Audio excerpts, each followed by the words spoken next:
Salut les amis, ici on est au Akai Restaurant dans le quartier de Rogier. Alors c'est un lieu très très beau qui fait lounge aussi et qui propose une cuisine asiatique, japonaise, délicieuse et des cocktails très très savoureux. Regardez ça comme c'est joli. Alors pourquoi on est là aujourd'hui? Tout simplement parce que comme vous pouvez le remarquer, cet endroit est rouge. Le rouge, c'est la couleur principale des martiens et en particulier du premier signe martien du zodiaque, du premier signe du zodiaque tout court, les béliers, mesdames et messieurs. Et oui, nous sommes ici pour parler du bélier aujourd'hui au Akai Restaurant. Alors, comme à chaque fois, vous commencez à avoir l'habitude, je vais vous lire le petit texte poétique sur les béliers. C'est parti!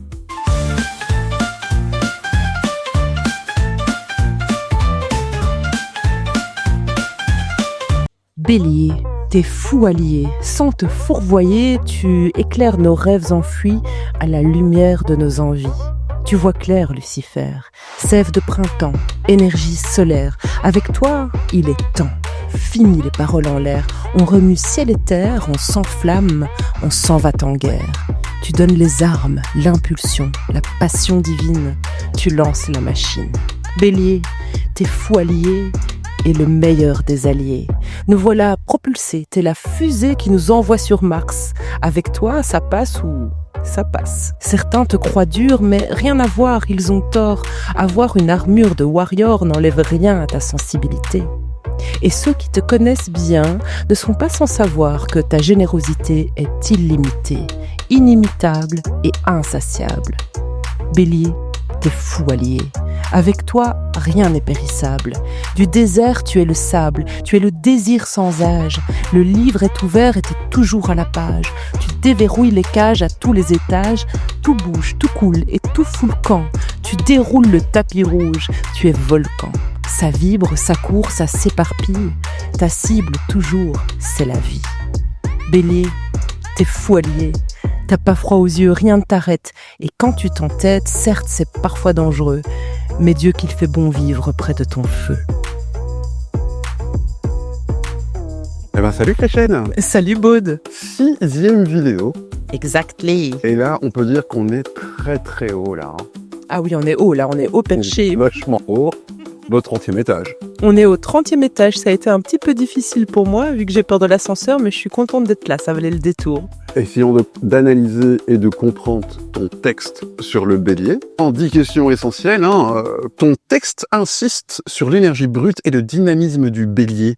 Selon toi, qu'est-ce qui le distingue vraiment des autres signes de feu? Eh bien, c'est le tout premier. C'est le tout premier signe du zodiaque. Donc en fait, c'est celui qui débute le printemps après la saison de l'hiver. Donc il a besoin d'amener une énergie mais volcanique, flamboyante, qui va permettre à la nature de renaître après s'être endormie pendant tout l'hiver. Donc c'est probablement le signe le plus explosif, le plus enflammé dans le sens régénérateur d'une certaine manière, puisqu'il doit donner cette énergie vitale à tout ce qui dort. Donc oui, je dirais que c'est le signe le plus enflammé finalement. L'image de la fusée et de l'impulsion revient plusieurs fois. Est-ce que tu vois le bélier comme un initiateur avant tout ou comme quelqu'un qui va jusqu'au bout de ses projets? Eh bien, c'est plutôt un initiateur, parce qu'il va pas nécessairement toujours au bout de ses projets. Je m'explique. Ce projet généralement aboutisse, mais pas toujours grâce à lui. Lui va plutôt être celui qui va créer, qui va donner l'impulsion de base. C'est pas pour autant qu'il peut pas lui-même finir ce qu'il a commencé, mais souvent j'ai l'impression qu'il va plutôt être l'entrepreneur qui va s'entourer d'une équipe pour réaliser ses rêves ou ses projets. Il pourrait aussi être quelqu'un auquel on demanderait conseil dans plein de projets différents pour avoir ces idées novatrices, visionnaires, pour vraiment faire en sorte que ces projets-là fonctionnent en fait. Ouais, c'est un peu comme ça que je le vois. Tu décris le bélier comme un guerrier, un combattant. Selon toi, cette combativité est-elle toujours bien perçue dans la société actuelle? Alors oui, je le décris comme un guerrier, un combattant, parce qu'il faut savoir que le bélier est gouverné par Mars. Mars est la planète maîtresse du bélier. Il n'est pas le seul, puisque on a aussi les scorpions qui sont dirigés par cette planète-là. Il y a aussi une influence de Mars sur les Capricornes. Mais a priori, Mars est vraiment relié au bélier. Donc c'est cette combativité dont tu parles, c'est vraiment ce côté guerrier. Alors, est-ce que c'est mal perçu dans la société? Tout dépend de comment on le voit. Être combatif, c'est quelque chose de positif en soi. Courageux. Je pense. Alors, vouloir faire la guerre, un peu moins, on est bien d'accord, mais les deux ne sont pas indissociables. Tu peux être combatif sans nécessairement être agressif, tu vois. Tu peux avoir envie, avoir cette puissance, cette énergie vitale sans aucune limite, sans pour autant détruire et dominer les autres. Donc c'est toujours une question d'équilibre. Sans Mars, on ne réalise rien. On a tous une part de Mars en nous. On a tous besoin de cette action, de cette activité, de ce dynamisme qui fait qu'on peut lancer des projets, qu'on peut avancer dans la vie. Sans Mars, on se lève pas du lit le matin, on reste endormi et on ne fait rien. Donc on a besoin de cette combativité. Tout l'enjeu pour le bélier, ça va être que cette impulsivité-là ne devienne pas agressive et ne soit pas dans une optique de domination. Ça peut arriver, mais en général, quand il est équilibré, il va plutôt mettre toute son énergie au profit de la collectivité, donc c'est plutôt positif. Donc voilà, tout est une question de vision. Ça peut être mal perçu s'il y a agressivité, s'il y a domination. Si pas, c'est plutôt une bonne chose d'être combatif. L'expression fou allié donne une image d'extrême intensité. Penses-tu que le bélier vit tout de manière aussi intense ou peut-il être aussi posé? Comme toute personne qui a beaucoup d'énergie, on a besoin à un moment de se ressourcer, de se reposer. C'est inévitable. Néanmoins, je pense que le bélier, il a quand même une énergie vitale plus importante que beaucoup d'autres signes du zodiaque. Parce que son rôle à lui, c'est de faire renaître toute la nature endormie. C'est quand même pas rien. Si tu fais l'analogie avec la nature, c'est la graine. Donc si tu penses à une plante qui va évoluer jusqu'à devenir un arbre, la toute base de son évolution, c'est une graine qui contient en elle toute l'énergie vitale, tous les projets de développement pour qu'elle puisse arriver à terme, c'est-à-dire qu'elle puisse se développer jusqu'à devenir un arbre, porter des fruits qui, à nouveau, vont pouvoir laisser une nouvelle graine pour un nouveau cycle. Donc, t'imagines que dans un tout petit truc comme ça, une toute petite graine, il y a tout le potentiel de développement d'une vie. C'est énorme. Mais ça représente bien le bélier. Ça donne une idée de son énergie énorme. Après, bien sûr, il doit se reposer un peu et ça peut être un problème parfois parce qu'il est tellement actif, tellement hyper actif presque, que il y a des fois, il peut s'épuiser, faire un burn-out. C'est le cas de le dire, burn-out. Donc, c'est vraiment brûlé, quoi. Ouais. Pour un signe de feu, c'est une belle image. Donc, il doit faire attention. Mais généralement, il arrive toujours, un peu comme le scorpion qui est aussi un martien, à renaître de ses cendres et à repartir pour un nouveau tour. Dans ton texte, tu parles d'armure. Penses-tu que les béliers cachent leur sensibilité derrière une carapace? C'est une bonne question, parce qu'effectivement, en étant ce guerrier combatif, il a tendance à se montrer très très fort. Ce qu'il est en réalité, mais c'est vrai qu'il a peut-être plus de difficultés que d'autres signes à dévoiler sa sensibilité, à dévoiler ses vulnérabilités, puisqu'il est l'entrepreneur, celui qui va lancer un projet, et clairement, et qu'en plus il a souvent une équipe derrière lui pour réaliser tous ces projets. S'il se montre vulnérable, on risque d'avoir un peu moins confiance en lui, et donc de moins se lancer dans ces folles épopées. Donc, c'est vrai qu'il peut y avoir ce risque qu'il montre un petit peu moins sa vulnérabilité, sa sensibilité. Néanmoins, ça ne veut pas dire qu'il en a pas. Au contraire, en général, en tout cas, moi, les béliers que je connais sont très, très sensibles. Ils ont aussi un goût pour le beau, pour ce qu'il y est, ce qui est élégant, ce qui est confortable. Ils aiment les choses belles. Donc, ils ont une sensibilité très particulière, mais qu'ils mettent en avant avec leur personnalité à eux. Et clairement, peut-être que parfois, ils montrent un petit peu moins que les autres leur fragilité. Tu évoques le bélier comme un allié, quelqu'un qui entraîne les autres. Pourtant, il a aussi la réputation d'être individualiste. Comment expliques-tu ce paradoxe? Ah, ça, c'est une question intéressante. J'adore. Alors, je connais un bélier qui se reconnaîtra, qui me dit souvent que c'est un égoïste inclusif. Ça veut dire que son égoïsme profite aux autres. Ok. Je trouve que ça, c'est une belle image pour le bélier, parce qu'effectivement, il est très individualiste, c'est-à-dire que, étant le premier signe du zodiaque, c'est celui qui doit s'autoréaliser. C'est vraiment dans son ADN, en fait. Il doit pouvoir mettre en place sa personnalité et rayonner par lui-même. C'est un de ses objectifs de vie. Néanmoins, tout le monde en profite de ce rayonnement, puisque c'est lui qui redonne vie à la nature endormie. Donc, ce côté, ce concept d'égoïsme inclusif, c'est oui, je suis individualiste, mais autour de moi, tout le monde en profite. C'est un petit peu proche aussi du lion, d'une certaine manière, qui est le soleil. Tout tourne autour de lui, mais en même temps, sans lui, qu'est-ce qu'on ferait? Tu vois? Donc, il y a un peu de ça aussi avec le bélier. Oui, tout à fait. Le feu du bélier est omniprésent dans ton texte. Volcan, énergie solaire, éclair. Comment, selon toi, un bélier canalise-t-il cette énergie sans s'épuiser? Comment il la canalise en créant? C'est un créateur, en fait. Il crée. Alors, parfois, il peut faire la guerre aussi. En tout cas, il a un dynamisme incroyable, quoi. Et cette combativité dont on parlait tout à l'heure, c'est ça, en fait. C'est la seule manière pour lui de pouvoir canaliser son énergie, c'est juste de l'utiliser. En général, c'est en l'utilisant qu'il la gère le mieux et en la mettant au profit de projets intéressants et au profit de personnes intéressantes. Je pense que les béliers sont de très bons coachs. Ouais. En amour et en amitié, ton texte insiste sur la générosité du bélier. Pourtant, il est parfois perçu comme impatient ou égocentrique. Comment trouves-tu l'équilibre entre ces aspects? C'est encore une très bonne question et je trouve qu'il se retrouve pas mal dans tous les signes de feu, donc aussi chez les lions et les sagittaires. Ce côté très généreux. En fait, c'est comme le feu. Il fait un peu froid en hiver, tu viens te mettre près du feu. Même en été, il y a du soleil, tu te mets au soleil. Voilà, il y a ce côté généreux du feu, chaleureux du feu. Et en même temps, le feu, ça peut brûler. Alors, il faut pas s'en approcher trop non plus, parce que il est tellement dévorant qu'il peut parfois aussi te dévorer, en fait, tout simplement. Donc, il va briller pour lui-même et toi, tu peux en profiter à condition que tu fasses attention et que tu restes prudent avec lui aussi et que tu puisses le respecter. Il a besoin de beaucoup de respect, le signe de feu en général et le bélier en particulier. Il aime qu'on puisse le reconnaître dans son autorité. Et quand je dis autorité, c'est pas quelque chose de négatif, c'est plutôt positif. Parce il a une autorité naturelle. Il a cette capacité à être un leader, à être un chef, plutôt un leader, puisque les gens le suivent par choix et pas par obligation en général.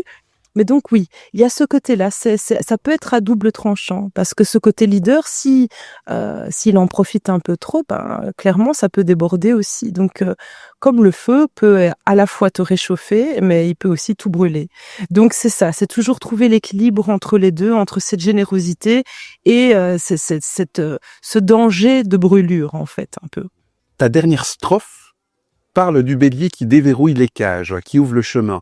Est-ce un signe qui bouscule les codes par nature? C'est un initiateur. Et comme tout initiateur, il faut aller là où personne n'est encore allé. Donc oui, clairement, il bouscule les codes. Il fonce, en fait. C'est un fonceur. Il a une idée en tête. Il y va à toute vitesse même. Donc parfois, il se casse un peu la figure aussi, ça peut arriver. C'est du genre, il agit et puis il réfléchit. Tu vois, c'est pas je réfléchis longuement et puis j'agis, comme par exemple les taureaux. Ouais. Lui, ça va plutôt être le contraire. Il va agir et puis réfléchir. C'est un signe d'action.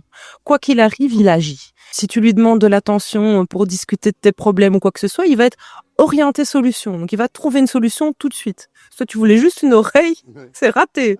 Tu n'auras pas d'oreille. Tu auras une solution, tu en auras peut-être même 10, mais tu n'auras peut-être pas cette écoute bienveillante que tu voulais avoir à ce moment-là. Enfin, ce sera tout aussi bienveillant puisqu'il aura plein de solutions. Mais il est orienté solution, action, quoi qu'il arrive. Donc oui, c'est un fonceur et parfois, il peut se casser la figure aussi, mais généralement, il rebondit assez vite. Il a une résilience assez extraordinaire aussi, ouais. Quelle idée principale voulais-tu faire passer sur les béliers à travers ce texte? L'idée principale, c'est, si tu fais encore l'analogie avec la nature, c'est le tout début du printemps. Donc, si tu as envie de te lancer dans un projet que tu as envie de voir fleurir, va chercher un bélier. Demande à un bélier de t'aider, demande-lui conseil, demande-lui de te l'idée, demande-lui de te coacher, demande-lui qu'est-ce que tu pourrais faire pour être innovant. Voilà, il va t'aider. c'est sûr et certain, il va t'aider. Alors après, pour réaliser les choses sur le long terme, peut-être il faudra t'entourer d'autres personnes. Mais pour avoir les bonnes idées, c'est lui. C'est le bélier. Pour lancer un nouveau projet, pour lancer une nature qui s'est endormie, eh bien, tu vas chercher un bélier, il va réveiller tout le monde. Du coup, dans ton album Femme Fractale, quel est le son qui est plus proche du bélier? Bah écoute, la chanson que j'ai reliée au bélier, c'est Like. Like, ça fait évidemment référence aux réseaux sociaux et au côté un peu narcissique qu'on peut avoir parfois, à se faire des selfies, des photos, etc. Hein, ce qu'on fait tous, compris ici. Mais bon, voilà. Et donc, oui, j'ai relié ça au bélier puisque le bélier correspond à cette personnalité qui doit se construire et s'affirmer, en fait. Et donc, voilà, je trouvais que ça collait bien, puisque finalement, c'est ce qu'on fait quand on va sur les réseaux. On a envie de s'affirmer dans sa personnalité propre, dans son ego aussi. Ego qui n'est pas nécessairement négatif, mais qui est important aussi pour sa personnalité.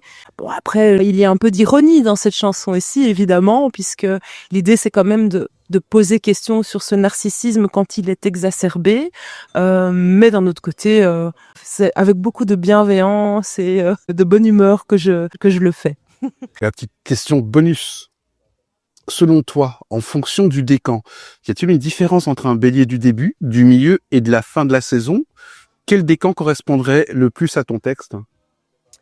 Alors, dans mon texte, j'ai essayé de parler de manière assez générale de l'énergie bélier avec l'influence de Mars, qui est quand même la planète maîtresse de l'entièreté du signe. Si on commence à diviser le bélier en tranches de 10 degrés, alors à ce moment-là, on parle effectivement des décans. Du 21 mars jusqu'au 30 mars, on a le premier décan, puis du 31 jusqu'au 9 avril, on a le deuxième décan et le troisième ensuite, si je me trompe pas. En fait, il y a deux systèmes qui existent et on peut utiliser les deux parce qu'ils sont complémentaires. Il y a le système à l'ancienne qui se basait sur l'énergie des planètes en fonction de la distance qu'elles ont par rapport à la Terre. Et le système plus moderne, qui est le système des triplicités. Donc l'ancien, c'était le système chaldéen. Le système des triplicités, lui, se base plus sur les modes cardinal, fixe et mutable. Enfin, je vais pas aller trop dans les détails parce que c'est pas l'idée ici. Il y a un astrologue qui en parle très très bien dans une vidéo que je peux mettre en description si vous voulez, qui est François Bartomeuf. Et moi, j'ai trouvé ça vraiment très intéressant. En tout cas, ce qu'on peut faire, c'est qu'on peut choisir l'un ou l'autre système. Moi, j'aime bien généralement prendre tout parce que tout m'intéresse et que j'ai envie de faire des liens entre toutes les connaissances. Donc, pour le premier décan, dans le système à l'ancienne, c'est Mars qui est l'influence, et dans le nouveau aussi. Donc là, il y a absolument aucune question à se poser.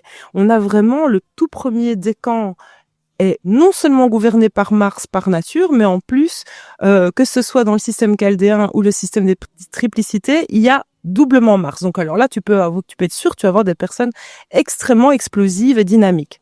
Après, le deuxième décan, alors là, dans l'ancien système, comme dans le nouveau aussi, encore une fois, c'est le Soleil. Parce que le Soleil correspond au deuxième signe de feu qui est le Lion. Et dans le système ancien, par rapport à la distance des planètes par rapport à la Terre, c'est aussi le Soleil. Donc on a vraiment cette énergie solaire, ce côté de leadership un peu plus, donc vraiment cette envie de, je vais pas dire de gouverner, mais de mettre en place un projet avec une équipe autour. Donc il y a ce rayonnement solaire. Et enfin, le troisième décan, là, les deux systèmes ont deux planètes différentes. Le système à l'ancienne, c'est Vénus. Donc là, tu vas avoir plus des séducteurs, en fait. Donc le troisième décan va d'ailleurs se rapprocher un peu plus du signe qui suit, qui est le signe du Taureau, ce qui est logique quelque part. Et dans le nouveau système, là, on va donc au troisième signe de feu qui est le Sagittaire. Sagittaire qui, lui, est gouverné par Jupiter. Et Jupiter, c'est un peu l'expansion, donc c'est l'aventurier. Donc je dirais que si on prend les deux énergies, on aurait des séducteurs aventuriers ou des aventuriers séducteurs pour le troisième décan. Voilà, donc tu vois, il y a une influence un petit peu différente pour chacun des décans, mais avec cette énergie martienne qui reste, elle, identique et que j'ai décrite en priorité dans mon texte. Eh ben merci Krachen pour cette vidéo et analyse sur le bélier.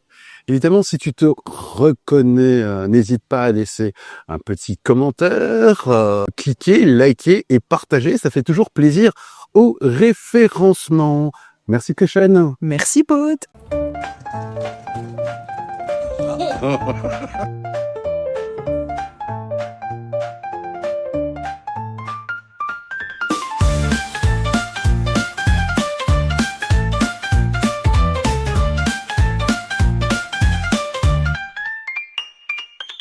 Est-ce que t'aimes bien les béliers?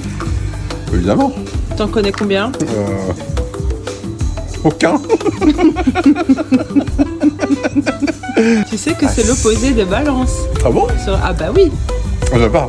Bah si, toi t'es d'un côté du zodiaque et de l'autre côté il y a les béliers. Vous êtes parfaitement complémentaires. Après ça Ok. peut être un peu électrique aussi du coup, mais Ouais, faudrait peut-être que je trouve un bélier alors. bah ouais, ça pourrait.